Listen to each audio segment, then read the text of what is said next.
მინდა კიდევ ერთხელ ძალიან შეშფოთებით გამოვეხმაუროთ იმ მოვლენებს, რაც უკრაინაში გრძელდება, კიევში ბოლო დღეების განმავლობაში სამწუხაროდ უფრო გამწვავდა ვითარება, բոլო ინფორმაციით არის მსხვერპლი და დაძაბულობა იზრდება ქუჩებში.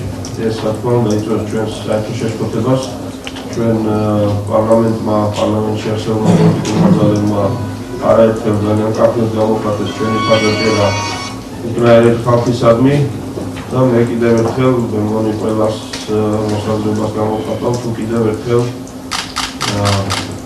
ვისურვებთ და გამოვხობთ ჩვენას, რომ პოლიტიკოსები, ქვეყნის ლიდერები, ხელისუფლება, ოპოზიცია შეძლებს უარესის თავიდან აცილებას და მოსახლეობის უსაფრთხოების დაცვას და ძალადობის ესკალაციის არ დაშვებას.